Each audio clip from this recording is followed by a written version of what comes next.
What's up mga idol? Welcome back sa ating channel. In today's video, bale magdi-DIY ulit tayo ng washing machine yan. Ito ay Panasonic 6.8 kg.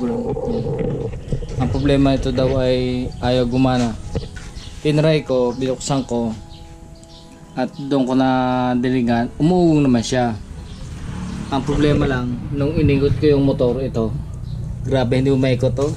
Nag-stack up kasi daw sabi ng may-ari ito ay nabaha, kaya siguro kinalawan loob.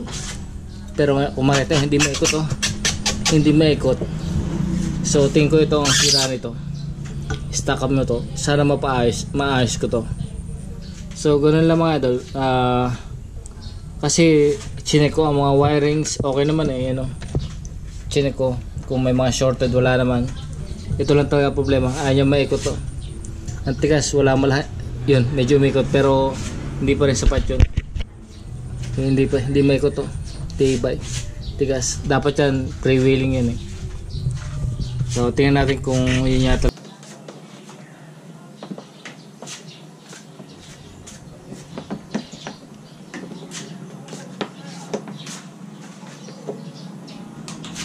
Bale, natanggal ko ng lahat ng tornilyo, screw dito. Yan. So paghiwalayin ko to, para gawin yon kailangan mo na matanggal to. Ayan mga idol, bale paghiwalayin na to, madali magtanggal ito. Ito, iikot nyo lang ganyan, tapos yun, tanggal na. Ano, kasi kung hindi tatanggalin yan, hindi mo mapaghiwalayin. Kailangan natin linisin yung motor niya. Yan, iwalay na, ma-access na natin itong motor. Ma-access na natin ito para malinis. Yan, grabe dumi stack up sa baha, puro kalawang na pero parang okay pa naman pag nalinis ako. Tingnan, pag iwalay ko na mga idol, bale mas daling ma-access yung motor nya. Ito,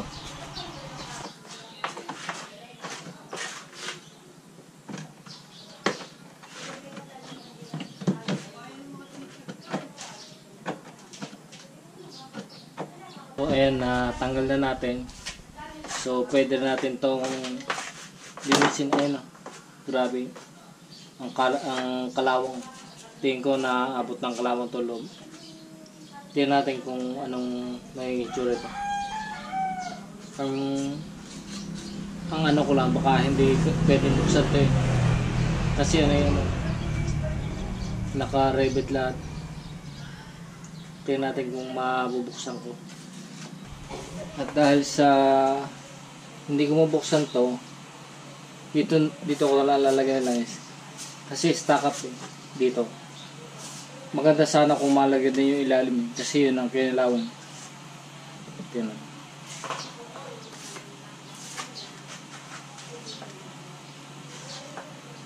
Maganda sana kung sa kabila meron.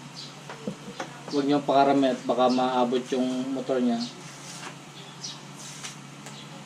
Pilit niya. Yun, medyo nagalaw na. Yan. Ayun, lumuwag na. Yung nilagyan natin ng oil, medyo lumuwag na siya. Naikot na. Yan, maluwag na. Maluwag na. Ito nga pala yung tinanggal ko. Dito lang, kung gusto nyo ibalik, ito lang, palulugay nyo lang to. Yan, para pahigpitin nyo, para hindi gumagalaw. Pero sa ngayon, okay na, maluwag na. Maluwag na. Ilagay natin ito para makita nyo na maluwag na. Ayan. Nakaganyan yan. O yan. Naiikot na maluwag. Ayan o. I-pre-wheel na siya. Umikot yung motor. Dati hindi mo maikot na ganyan . Ngayon okay na. Pre-wheel na siya. So ganoon lang mga ito. Kung may stack up kayo motor, ganoon na gawin nyo. Washing machine. Kasi nabaha, ayan ang pruweba. Daming kalawang. Maganda sana kung dito kaso hindi pwedeng buksan kasi original pa yung motor nya. So kailangan talagang nag-iisip ako kung paano malalagyan dito Hindi mo pwedeng kamay. Baka kasi kung magkamali ako ng kuwan, baka ma-short. Baka ma-short lang. Sayang naman. Pero ngayon, maluwag na siya. Hindi ka doon dati na talagang ayun o, maluwag na. Maluwag na siya. Naikot na. Dati hindi mo maikot. Ayun o, maluwag na. Sana gumana. I-try natin. Ayan mga idol, bali maluwag na siya. Umiikot. I-try natin kung gagana siya. Inod ko na doon. Bali, isinet ko siya sa timer.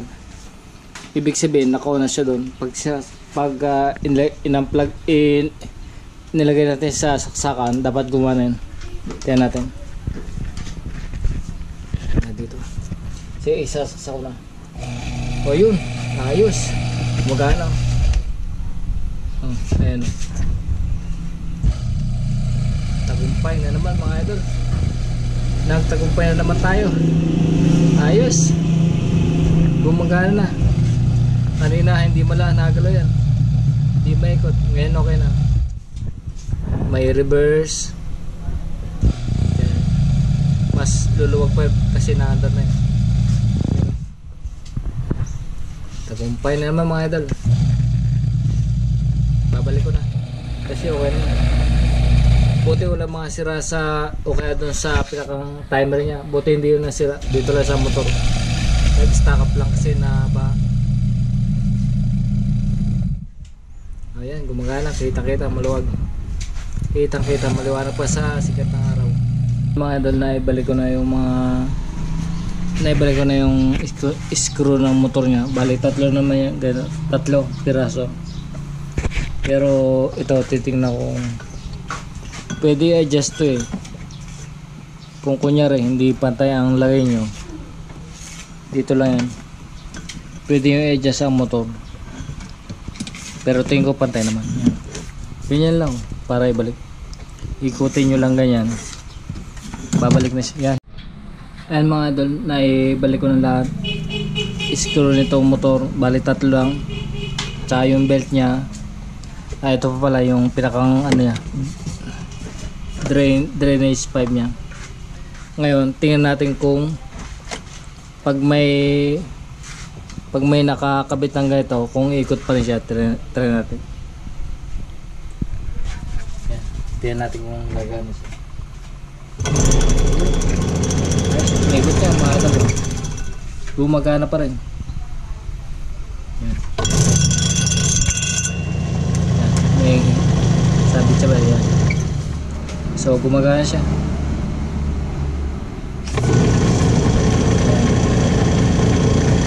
Okay mga idol.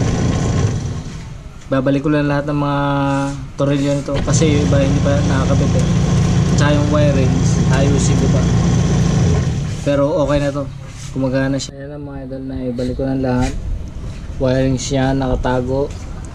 Tapos may plastic yung mga connection niya para hindi mawasa.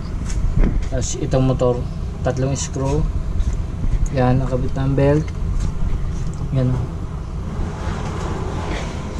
Kanina halos hindi nyo maikot ito. Ngayon napakaluwag na niya ikutin, no? Napakaluwag na. I-try ulit natin sa saksakan kung aandar siya. Yan.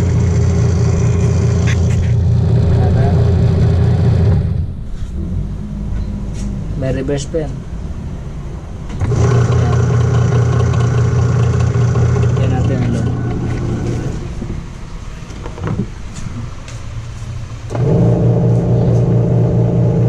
Isa.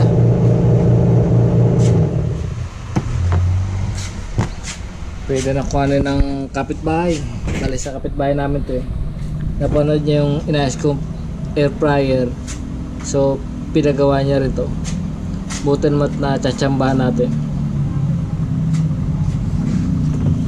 Matiba. Yan. Kala ko naman kayo pala eh. Tapos sa timeline nyo. Okay na.